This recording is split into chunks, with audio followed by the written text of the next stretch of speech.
अजित पवारांनी राष्ट्रवादीत बंड केलं आणि आमदारांची फौज घेऊन ते बाजूला झाले। त्यांना पक्षाचं नाव आणि चिन्हही मिळालं, पण तरीही त्यांना लोकसभा निवडणुकीत अपेक्षित अशी कामगिरी करता आली नाही। त्यामुळे अजित पवारांना महायुतीतून बाजूला केलं जाईल अशाही चर्चा झाल्या। विधानसभेच्या जागा वाटपातही अजित पवार बॅकफुटला जातील असं बोललं जातंय। त्यामुळे अजित पवारांसोबत आलेले अनेक आमदार आपल्या भविष्याचा विचार करून त्यांना सोडूनही जात आहेत। पण आमदार सोडून जात असले तरी अजित पवारांची राष्ट्रवादी आपली ताकद राखू नये ती अजित पवारांच्या जवळच्या माणसांमुळे। विरोधक असोत किंवा मित्रपक्ष, अजित पवारांची ही खास माणसं खंबीरपणे आपल्या पक्षाची भूमिका मांडताना दिसतायत। आमदार, खासदार अशी कोणतीही पदं नसताना पक्षाच्या सिस्टम मधले नेते अशी त्यांची ओळख आहे। पण आता हेच सिस्टम मधले नेते अजित पवारांवर नाराज झाल्याच्या चर्चा होत आहेत। आजवर अजित पवारांवर होणाऱ्या आरोपांना प्रत्युत्तर देण्यासाठी तत्पर असलेले हे नेतेच आता पक्षाला सोडून जाण्याची भीती वर्तवली जाते। त्यामुळे अजित पवारांचे सिस्टम हलायला लागल्याचं बोललं जातंय। हे नेते नेमके कोण आहेत?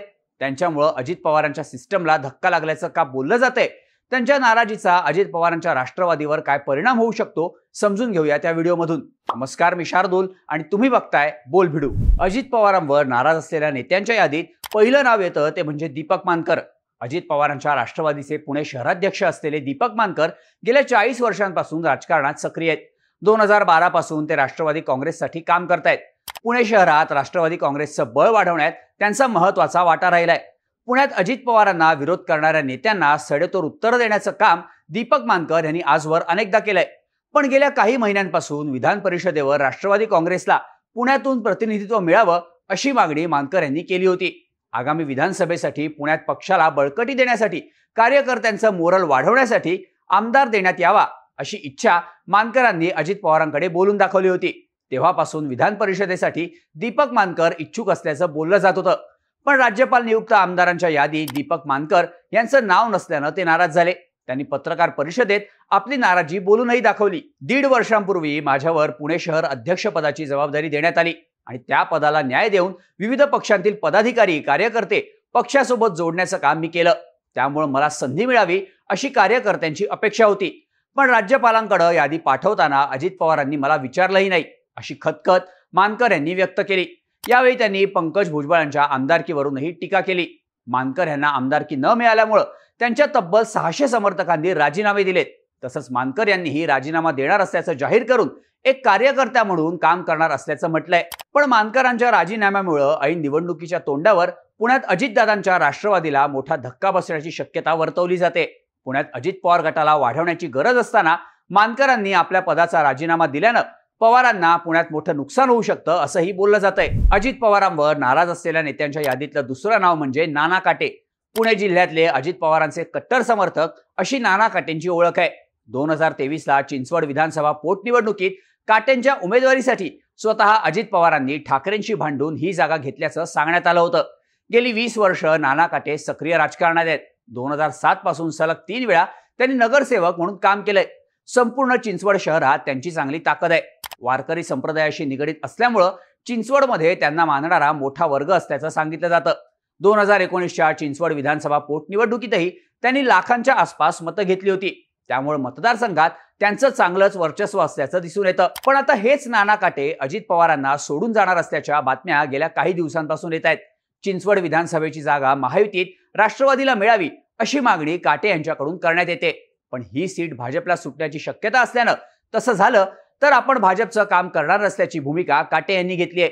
चिंचवड विधानसभा लढण्यासाठी इच्छुक असलेले काटे शरद पवार गटाकडून निवडणूक लढण्याची शक्यताही वर्तवली जाते। काटेंनी याबाबतचे संकेतही दिलेत। आता पुण्यानंतर पिंपरी चिंचवडमध्ये राष्ट्रवादी काँग्रेसनं आपला जम बसवला।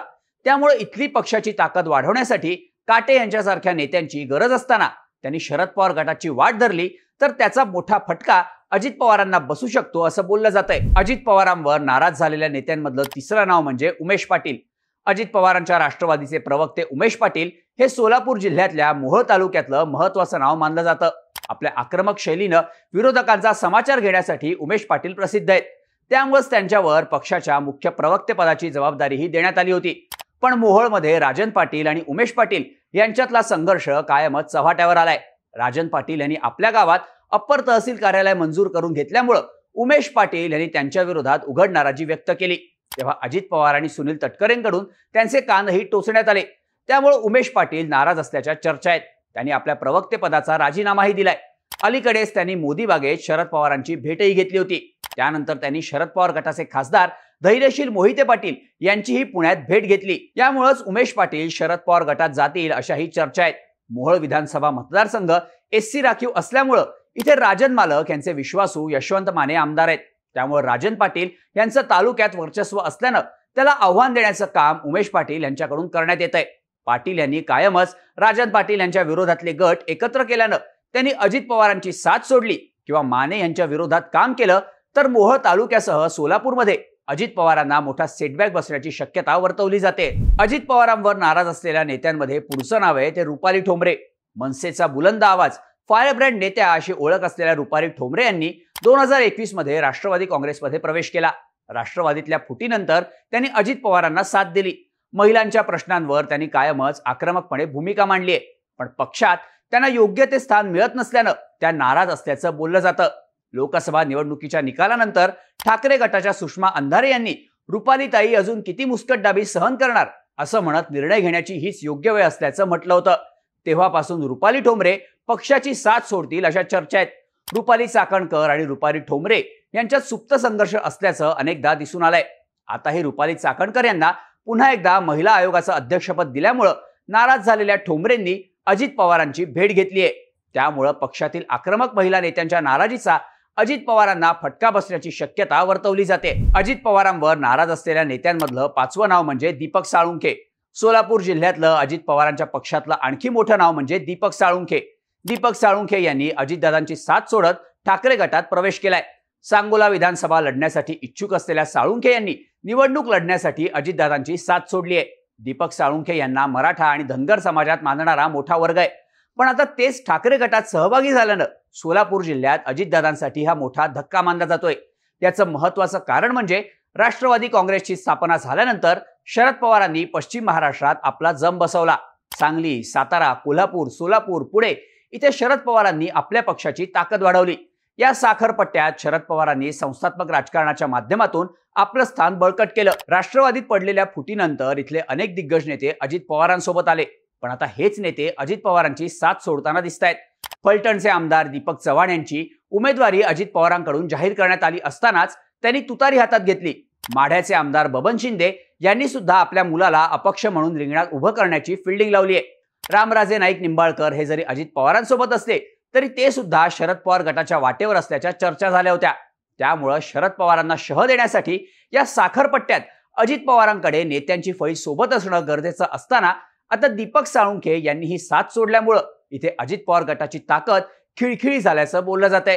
त्यामुळे आगामी काळात राज्याच्या राजकारणात अजित पवारांसमोर मोठं आव्हान उभं राहिल्याचंही बोललं जातंय. एकंदरीतच अजित पवारांवर नाराज असलेले हे नेते पक्षाची ताकद असल्यामुळं त्यांच्या नाराजीचे दूरगामी परिणाम अजित पवारांच्या राष्ट्रवादीला भोगावे लागू शकतात असं सांगितलं जातं.